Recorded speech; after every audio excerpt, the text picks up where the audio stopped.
Alright guys, let's talk about Sand or the Sandbox on the channel. I think this is for the first time actually. I'm not sure if we've done a Sandbox video.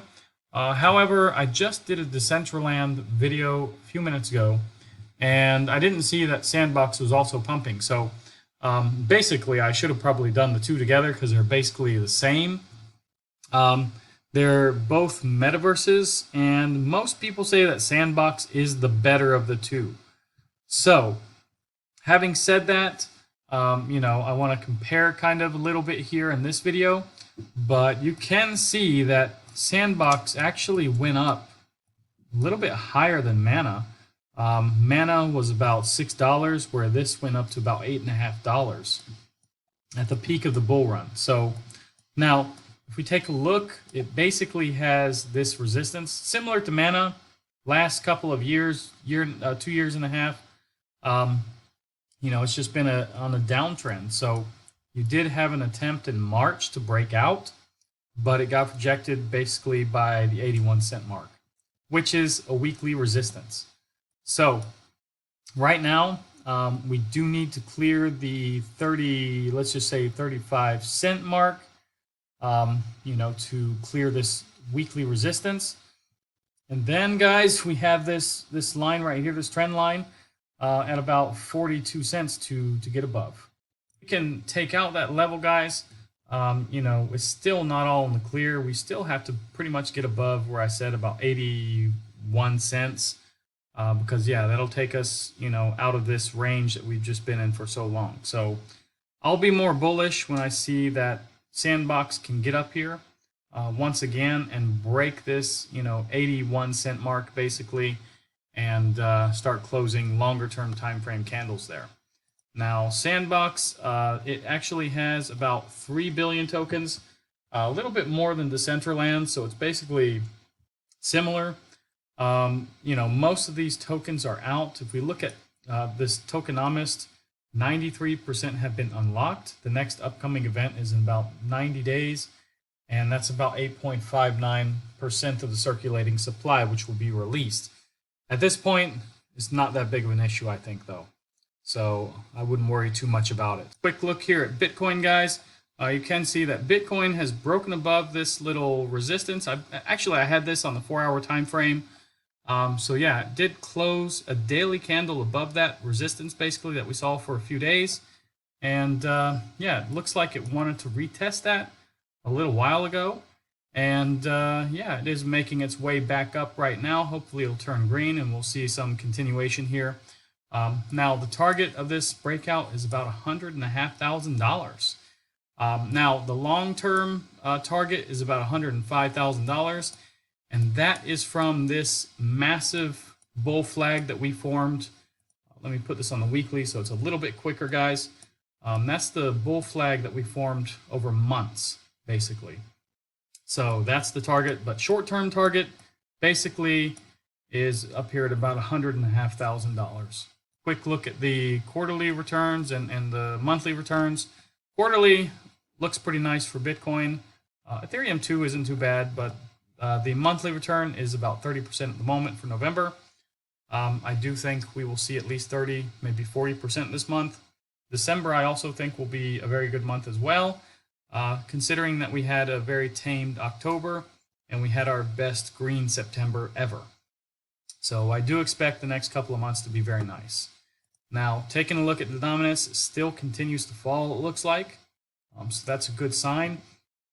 We need a breakdown, guys. If I extend this a little bit, yeah, we really need to come down. So we're starting to see this finally. The economic calendar, Monday, Tuesday, Wednesday is pretty much dry days, for economic data.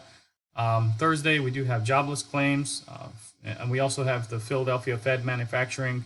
Friday, we just have some PMI numbers, and we do have Michigan numbers. Now, if we talk about the interest rate cut, it looks like it's about 62% that think there's going to be a quarter-point cut. 38% believe nothing. So I would say this is pretty close to 50-50, though, guys. The meeting is still more than 1 month out, so still a long way to go. We can speculate all we want, but we still have a lot of economic numbers that will be coming out before this. Now, let's see if this updates. The altcoin season index, okay, it's dropped back a little bit. That's kind of surprising though, considering that the dominance has, gone down, but maybe it's starting to get a little bit of a bounce right now. It's hard to say.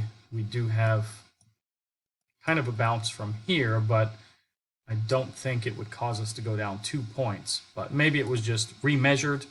But yeah, guys, it's a 39 right now. Still okay, guys. We're on our way, to altcoin season. I wouldn't worry too much. Now, fear and greed is 86. Typically, people that have been here a long time know that when you're up here so high, you kind of expect to crash. So I would like to see this drop back slowly, maybe into the 70s or so.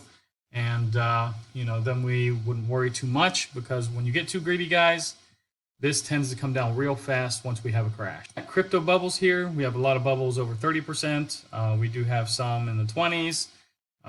Most of these are actually about 10% or more. So yeah, alts are looking well, guys. I mean, I have to say, I don't see a single red here, really. So we can probably go through, I don't know, the next 1,000 coins here. And yeah, probably it would be very similar. I think it would be hard to find a red one. Oh, here's a red one, ENA, okay. So now, if you want to stake your Sandbox, you can go to Coinondo, and you can, stake in any of these websites. Totally up to you. I think I have mine actually in Bitrue. And like I said in the Mana video, Decentraland video, basically these numbers are going to come down throughout the bull market. Because they don't want to pay you so much, of course. And when it gets to the bear market, they want you to hold those coins. So these percentages will go up later when, the exchanges start to believe that we're in the bear market. So be aware of that. For example, I staked PancakeSwap for 40%. And, that was at the top of the market, actually.